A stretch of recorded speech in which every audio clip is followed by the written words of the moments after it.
Simpang Amsterdam. Panas, pedas, cerdas. Salam jumpa saudara dalam acara Simpang Amsterdam, sebuah acara diskusi yang disiarkan oleh Radio Nederland Wereldomroep RNW atau Radio Nederland Siaran Indonesia Ranesi yang dipancarkan langsung dari Hilversum. Kali ini topik kita adalah mengenai bolehkah seorang wartawan itu menyamar untuk mendapatkan informasi. Dan saya mempunyai dua tamu. Tapi ini tamunya satu memang ada di Hilversum Belanda, yaitu saudara Manunggal Wardaya. Dia ini mahasiswa S3 di bidang hukum di Radboud Universiteit kalau bahasa Belandanya, atau University of Radboud atau Radboud University di Nijmegen, itu di Belanda Timur.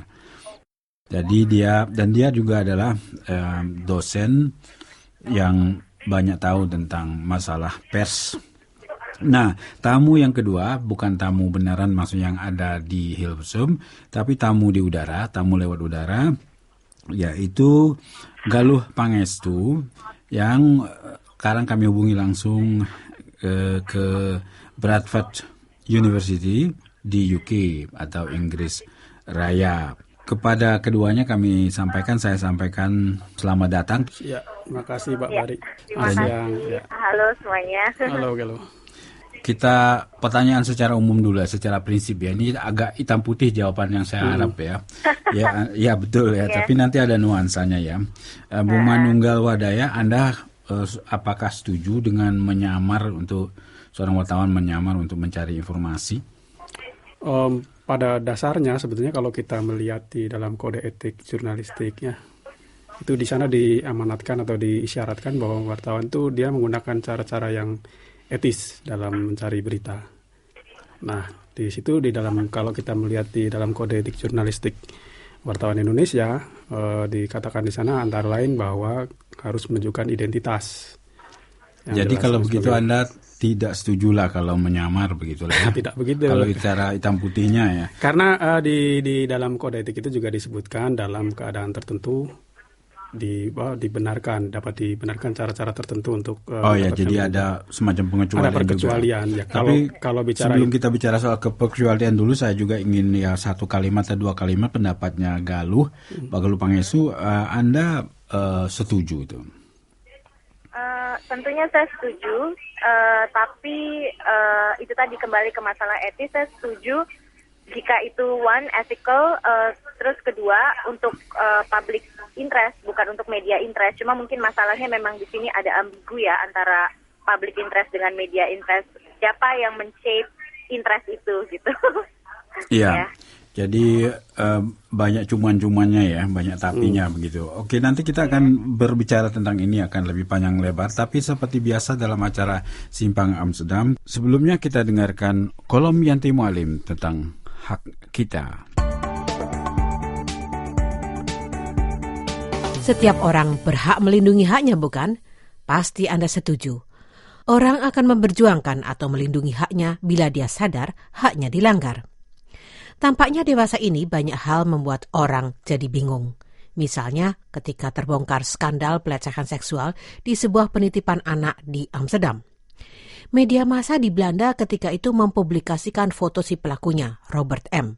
Foto dari depan, dari samping, sehingga sangat mudah mengenalinya. Kemudian terjadi perdebatan juga di antara para wartawan. Tidak benar media mempublikasikan foto serupa itu. Dengan demikian dia sudah diadili melalui media sebelum hakim mengadilinya. Tapi kalau dia itu bekerja di tempat penitipan anak saya, maka saya tidak keberatan fotonya terpampang di mana-mana. Perdebatan mengenai foto Robert M. ini mengingatkan saya, seorang pelaku kejahatan masih punya hak. Haknya dilindungi. Tapi bagaimana dengan hak korban? Nah, berdasarkan pemikiran ini, di Belanda dalam proses peradilan, korban diberi hak bicara. Sampai sebelum ini, dalam proses peradilan, seorang pemerkosa misalnya, yang bicara di sana hanya si pelaku. Korbannya tidak boleh atau tidak dapat kesempatan menyampaikan betapa besar dampak kejadian itu dalam hidupnya. Pernah saya baca seorang ayah menulis dia berterima kasih dengan adanya hak bicara di pengadilan untuk korban. Putrinya korban pembunuhan. Ketika berlangsung proses peradilan terhadap si pembunuh, si ayah menggunakan hak bicaranya. Ia menyampaikan betapa ia khawatir tidak bisa tidur berminggu-minggu ketika putrinya itu hilang. Betapa dia terpukul ketika polisi mendatangi rumahnya menyampaikan berita jenazah anaknya ditemukan. Yang diutarakannya itu bukan bagian dari serangan atau pembelaan seperti yang dilakukan oleh pengacara, tapi si ayah puas pembunuh anaknya telah mendengar betapa besar penderitaan yang dirasakan akibat perbuatan si pembunuh itu. Sidang peradilan terhadap Robert M. yang bekerja di tempat penitipan anak di Amsterdam dan diduga melakukan pelecehan seksual terhadap puluhan balita yang dititipkan di sana tidak boleh difilm. Hal ini juga terjadi di Norwegia dalam proses peradilan Anders Breivik. Baru sekarang kamera boleh membuat film Anders Breivik yang diadili atas tuduhan membunuh 77 orang di Pulau Utøya. Dari film tanpa suara, karena suara tidak boleh direkam, tampak begitu dia masuk ruang sidang dengan wajah menantang. Menurut penjelasan peliputnya, dia lalu mengatakan, "Saya ini melindungi bangsa Norwegia dan oleh karena itu seyogyanya saya dapat bintang kehormatan." Bagaimana dengan hak Anda dan saya? Kita wajib mengetahui hak kita sebelum bisa menuntutnya. Demikian kolom Yanti Mualim tentang hak.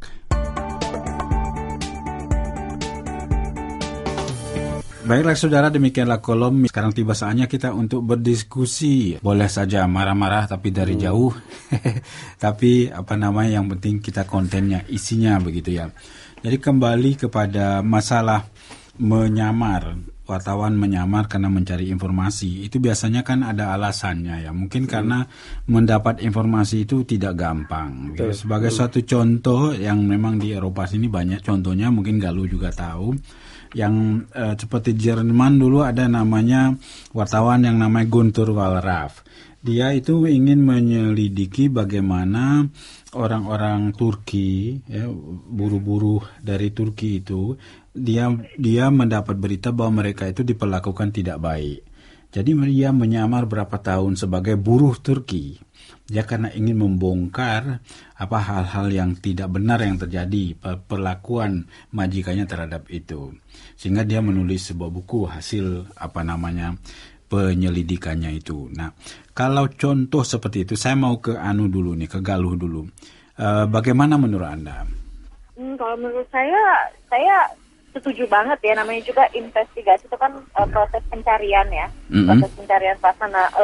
Saya juga personally karena saya merasa saya pernah dan karena tidak ada cara lain untuk membuktikan.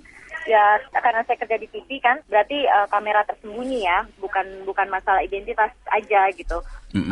Ada penggunaan kamera gitu di situ. Ya menurut saya kalau itu penting, kenapa tidak? Dan itu menjadi sebuah bukti valid bahwa terjadinya pelanggaran atau terjadinya ya sesuatu yang against the law gitu. Yang menentang hukum begitu. Oke, nah sekarang Mbak Manunggal, tadi Anda juga sudah mau agak panjang bicara, sekarang boleh menambah argumennya atau bagaimana, atau juga mau menyinggung contoh ini atau mungkin Anda ada contoh lain. Saya kira sebetulnya seperti kata kuncinya seperti yang dikatakan Mbak Galuh tadi ya, kalau memang ada public interest, kepentingan publik, maka di situ sebetulnya menjadi pintu pembuka untuk adanya penyamaran dan sebagainya dapat dibenarkan gitu. Tapi tentu saja pertama kalinya harus diupayakan dulu. Jadi dia bukan shortcut suatu jalan pintas ya langsung menyamar dan sebagainya.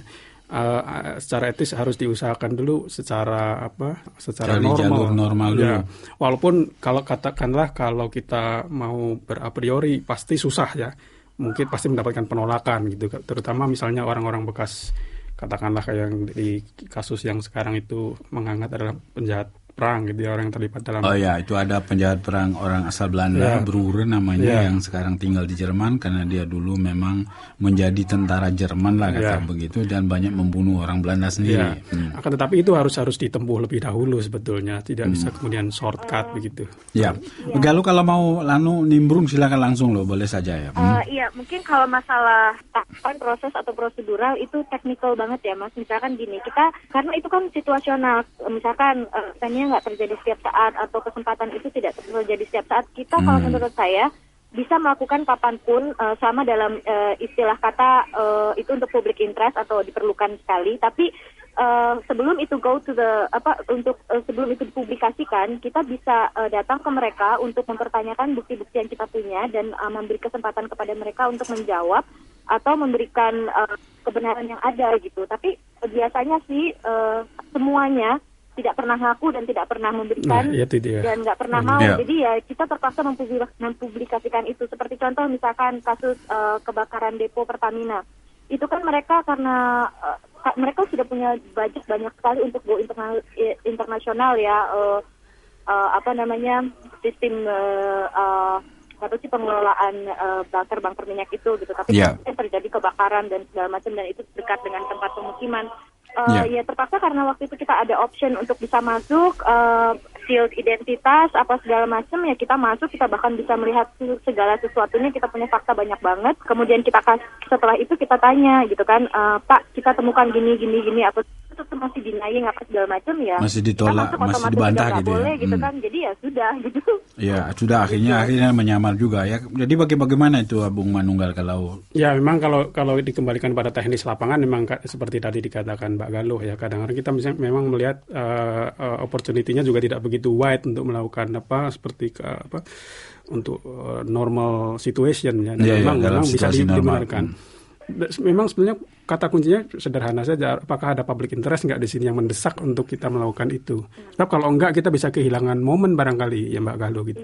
Kita akan kehilangan momen dan itu lebih merugikan publik daripada kita mungkin considering privacy katakanlah begitu. Ya bisa memperhitungkan privasi begitu ya. Ya tapi Mbak Galuh memang privasi ini bagaimana? Kan katanya Anda sudah pernah melakukan itu ya. Bagaimana kalau saya katakan kan ya ini kan bisa saja melanggar privasi begitu. Nah, kalau melanggar privasi siapa itu yang dipertanyakan? Maksudnya privasi mungkin Pertamina itu punya publik kan. Tapi kalau seandainya itu pribadi begitu, sebagai contoh tadi ada penjahat perang orang Belanda yang sudah tinggal di rumah jompo di Jerman, dia memang dia terbukti bersalah ya dan memang sudah divonis begitu ya. Tapi si wartawan ini pengen mungkin ya mencari cerita-cerita baru begitu, ada hal-hal yang dia inginkan, tapi sudah mencoba mencari lewat jalur normal, tapi nggak berhasil. Akhirnya diam-diam dia membawa kamera ke sana. Gini, kalau misalkan itu penyerangan terhadap personal, misalkan katakanlah itu public interest, tapi dia akan menghakimi seseorang, itu harus disebut anonimus. Kita memegang fakta kalau menurut saya, karena istilahnya kita itu, kalau saya pribadi tidak terlalu kita bukan polisi, jadi kita tidak menjudge personal, kita tidak menghakimi sebelum ada keputusan gitu. Jadi kalau saya pribadi saya tidak pernah mau menunjukkan seseorang atau individu yang salah. Jadi kalaupun harus memperlihatkan penjahat, itu pasti kami blur mukanya atau apanya atau bagaimana caranya. Tapi itu terjadi gitu. Misalkan ketika saya melakukan penyamaran sebagai perempuan yang mau melakukan aborsi, saya tidak pernah menunjukkan dalam visualisasi itu, saya tidak rela untuk menunjukkan siapa orang-orang itu gitu. Tapi terlepas lagi itu kan kita kan tim ya. Misalkan saya reporter atau asisten produser, ada di atas lagi. Mungkin di atas ada punya keputusan bahwa enggak, dia harus dihukum karena dia sudah melanggar begini. Kalau saya pribadi tidak. Kenapa? Karena saya tidak setuju dengan menghakimi di TV. Tapi kita perlu menyerang sistem, bukan menyerang individu.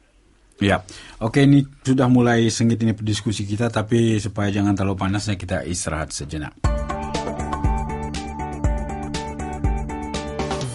Baiklah, kita lanjutkan diskusi kita dalam acara Simpang Amsterdam kali ini bersama saya Bari Mukhtar dan dua tamu saya yang betul-betul ada di studio, yaitu Manunggal Wardaya. Dia adalah mahasiswa S3 di bidang hukum di Nijmegen, sudah hampir salah sebut lagi tadi, di Nijmegen, Belanda Timur. Dan satu lagi di Inggris, tamu dari udara, yaitu Mbak Galuh Pangestu yang berpengalaman mengenai investigasi dalam tanda kutip penyamaran ini. Jadi tadi kita sudah banyak berbicara beberapa contoh ya, seperti orang Jerman tadi, Brure, orang Belanda sebenarnya. Jadi Anda memang betul-betul membedakan Mbak Galuh itu visualisasinya ya, penyiarannya nanti, penayangannya itu apakah dilihatkan betul wajahnya secara sempurna atau tidak begitu maksudnya tadi ya? Iya. ya pertimbangannya supaya tidak merugikan dia sebagai individu ya, karena dia punya hak. Dia punya hak privasi. Tapi kalau misalkan itu kan terlalu penonton, pemirsa kan berhak untuk melihat. Siapa yang bilang gitu, saya? Ya bisa saja kan penonton bilang, wah itu bohong, itu kan mukanya, wajahnya nggak dikasih lihat. Kan ada sistemnya. Itu satu lagi, itu kan kredibilitas. Apakah kita, biasanya kalau saya pribadi merasa setiap program itu kan punya, ketika dia dimulai sampai dia berepisode-episode itu kan ada orang bisa lihat bagaimana kredibilitasnya gitu, maksudnya. Dengan kita istilahnya, saya sering misalkan saya di tim kami gitu, misalkan polisi datang atau apa minta ini di mana atau apa atau gimana, ya kami kasih informasinya, jadi biarkan mereka gitu. Kalau masalah publik percaya atau tidak percaya itu kembali lagi ke publik. Tapi kalau masalah mereka berhak tahu itu terjadi, tapi mereka belum tentu berhak tahu siapa yang melakukan itu gitu. Karena itu kan tidak langsung pada individu publik yang. Bu Manunggal ada komentar. Kalau saya melihat di perspektif hukumnya, ya, memang saya juga sepakat dengan Mbak Galuh. Identitas itu juga, walaupun kita substansinya kita dapat bahwa dia di sini, dia mengaku demikian dan sebagainya, itu mungkin perlu diketahui oleh publik. Tapi kita juga mungkin considering juga si yang kita cover ini, sehingga dia tidak terhakimi oleh publik gitu loh. Nah, kalau misalnya nanti ada kepentingan untuk pro justisia, ya silahkan aja polisi misalnya mencari, tapi kita bukan bagian dari kepolisian untuk kemudian memberitahu informasi ini di mana dan sebagainya. Walaupun itu di dalam. Tapi kadang-kadang kalau mungkin juga Mbak Galuh juga bisa ikut bicara masalah jurnalistik yang sifat investigatif itu kadang-kadang memang mirip kerjaan polisi. Mirip begitu, tapi kita tidak kemudian. Maaf, saya kurang ini. Mirip apa? Enggak, jurnalistik investigatif itu kerjanya kan kadang mirip seperti polisi kan, investigasi. Apa enggak? Betul. Betul. Ya. Makanya ada dua arah kita kerjasama, cuman bagaimana kita tetap bisa ada wall, ada firewall di situ, ada pembatas ya, supaya kita juga tetap independen ya, tetap mandiri gitu, enggak. Jadi kita sering bertukar informasi atau apa. Tentunya kan kita juga istilahnya kalau polisi itu kan keamanannya terjaga. Kalau kita kan kadang-kadang keamanannya itu tidak terjaga. Bagaimanapun juga kan kita ketika kita melakukan investigasi ada tanggung jawab terhadap pribadi kita ya, tentang keamanan, tentang macam-macam. Jadi memang pekerjaannya seperti polisi dan perlunya kerjasama dengan polisi. Tapi di situ kita tidak punya istilahnya hak atau the right gitu loh. Kita nggak punya right seperti polisi gitu. Jadi haknya berbeda gitu. Baiklah, ini nanti kita sambung lagi nih bicara soal hak membedakan, mungkin juga Bung Manunggal bisa menambahkan begitu apakah membedakan antara polisi dan wartawan. Sebelumnya kita istirahat sejenak. Baiklah, kita lanjutkan lagi diskusi kita dalam acara Simpang Amsterdam. Tamu kami adalah Saudara Manunggal Wadaya, dia seorang mahasiswa S3, PhD di Belanda sini. Dan satu lagi adalah Mbak Galuh Pangestu yang ada di Inggris, di Bradford. Nah, tadi sudah disinggung sedikit ya perbedaan antara polisi dengan wartawan begitu, Anda Bung Manunggal begitu. Memang ini bisa bagaimana ya? Bisa tercampur aduk nggak ini? Anda khawatir nggak itu? Ya, kalau saya berusaha membimbing ke dalam contoh yang konkret ya, misalnya di Indonesia itu ada kasus yang sangat terkenal dulu, bakso tikus tuh. Bakso tikus, kemudian kalau Mbak Galuh juga ingat ya, kemudian ada investigasi. Teman bisa diceritakan sedikit tuh. Bakso tikus itu sangat menggemparkan tanah air, betapa ternyata kalau nggak salah di kawasan Pantura Jawa Barat, maafkan kalau saya salah, itu ternyata banyak bakso-bakso yang dijual itu dibuat dari tikus, Pak. Saya lupa apakah tukang baksonya yang benar-benar mencari, tapi betul-betul ngambil dari tikus yang gemuk-gemuk itu, kemudian dibunuh, dan intinya daging bakso yang tanda petik lezat itu adalah dari tikus gitu loh. Dan di situ saya melihat bagus ketika pelakunya itu dikaburkan gitu, identitas suaranya dan sebagainya. Tapi at least itu hasil liputan wartawan itu. Dan masyarakat setidaknya tahu, waspada gitu, bahwa kalau mereka makan bakso di kawasan tertentu, dan mungkin juga di banyak daerah di Indonesia, saya khawatir karena itu hanya difokusnya kalau nggak salah di Jawa Barat, maafkan saya kalau salah. di situ ditampilkan betul, juga dilengkapi dengan dari ahli gizi kalau nggak salah yang mengatakan pada pendeknya sebetulnya daging tikus itu secara nutrisi juga nggak masalah sih, cuma etisnya mungkin nggak tepat lah dimakan gitu ya. Mungkin dari agama juga lain karena dia bertaring misalnya kalau dalam sudut pandang Muslim. Tapi dia tidak kemudian membuat si pembuat pedagang baksonya itu menjadi orang yang akan dihakimi oleh masyarakat ya. Dia Tapi waktu itu polisi juga mengadakan investigasi juga ini maksudnya.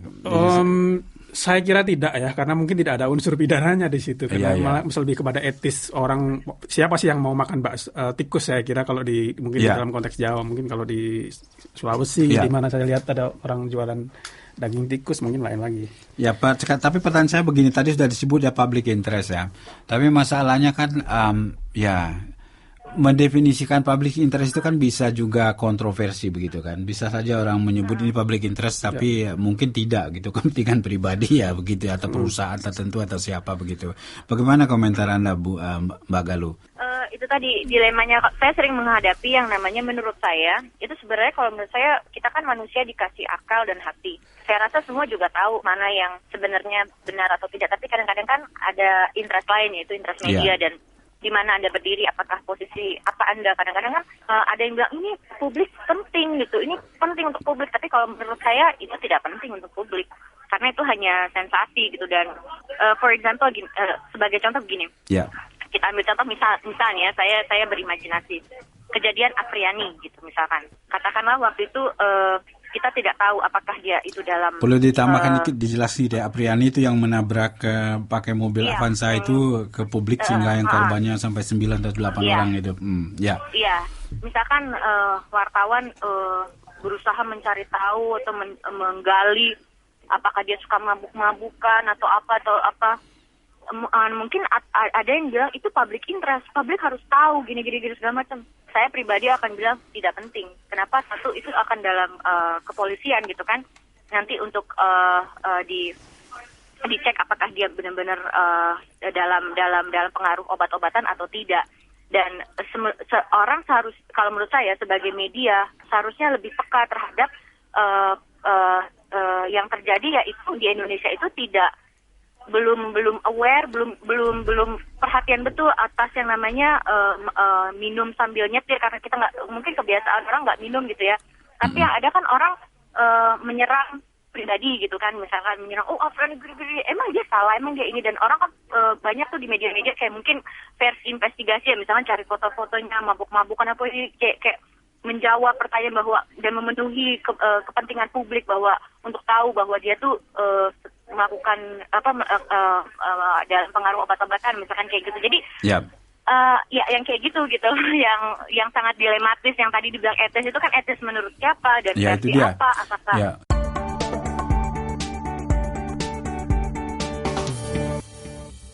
Sementara ya mungkin saya ke Bung Manunggal. Sementara tadi kan ada syarat-syaratnya yang membolehkan menyamarkan tadi. Ya antara lain kan disebut ya kalau kepentingan tadi public interest, terus apalagi nih kira-kira gitu. Seandainya boleh gitu. Kalau menurut Anda kan cenderung sebenarnya ya jangan dulu lah gitu kan. Ya kalau dia berkaitan dengan apa yang disebut kalau logika pikir orang umum adalah kepentingan taxpayers ya, kepentingan pembayar pajak gitu. Kalau kita kayak di Afriani tadi dikatakan sekarang yang aktual ya barangkali kalau pendengar Indonesia, saya juga sepakat itu. Dan kalau di Indonesia itu yang suka sering salah kaprah juga adalah kalau dikaitkan dengan infotainment ya, yang entah terlepas dari pro kontra apakah itu kegiatan jurnalistik atau bukan. Tapi kalau kita mau melihat mereka mengakui itu adalah jurnalistik, seringkali investigasi terhadap kehidupan privat itu yang tidak bisa dibenarkan saya kira, dan itu memicu kemudian apa yang disebut dengan kekerasan ya. Ketika jurnalis itu melakukan investigasi, dia misalnya ya ada seorang artis ya sepasang dia kawin gitu diam-diam gitu, dan kemudian dikabarkan punya anak. Media berlomba-lomba mencari gambar si bayi gitu. Karena apa? Kalau saya lebih duluan dari Mbak Galuh nih, media saya bakal ditengok orang gitu. Ditengok orang artinya akan banyak orang pasang iklan di media saya. Nah itulah investigasi yang kemudian jadi salah kaprah. Termasuk juga kasus Apriani begini. Orang itu sebenarnya publik itu interested, tertarik, tapi itu bukan kepentingan, bukan, sebenarnya lebih kepada public appetite, itu bukan public interest ya. Ya. Betul. Saya sih sebenarnya di sini menurut saya memang itu dilematis, tapi bagaimana melindungi dilema itu dari abuse-nya media gitu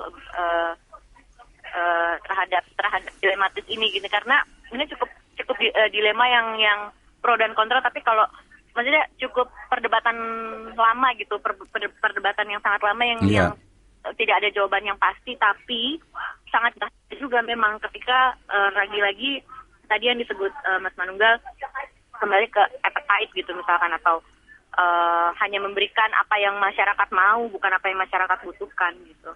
Ya, tapi kan kadang-kadang sebagai wartawan juga memang seperti tadi dibilang ya, memang ingin juga berkibar benderanya begitu ya, medianya begitu ya, supaya saya rasa berkibar bendera media dan bendera seorang wartawan itu dari hasil produk jurnalistiknya, dan kan kalau menurut saya kita tahu dari dalam hati, dan masyarakat juga akan menilai. Masyarakat akan senang misalkan gini-gini, tapi kan ada guilty pleasure ya di situ.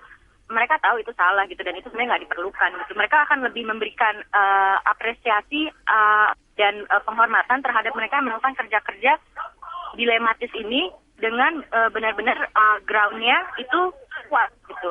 Menurut saya. Iya, jadi menurut Anda sebenarnya ya kalau jurnalistik yang dalam tanda kutip kita sebutnya serius begitu, yang bukan seperti infotainment atau paparazzi seperti itu, ya sebaiknya memang harus mematuhi etika atau kode etik dan sebagainya. Ya, dan karena mereka juga hukum. kepingin dimasukkan dalam kegiatan jurnalistik, sehingga mereka mestinya juga. Mereka yang mana nih Mas Menurut? Infotainment kan selalu berjuang untuk diakui sebagai bagian dari kegiatan jurnalistik. Karena gini, dari judulnya aja kan misalkan infotainment kan untuk hiburan. Ya. Kita kan tidak memberikan dan melakukan pekerjaan dilema ini bukan untuk hiburan, melainkan untuk memberikan memperbaiki apa yang salah dalam sistem masyarakat kita, itu bukan memberikan hiburan gitu kan.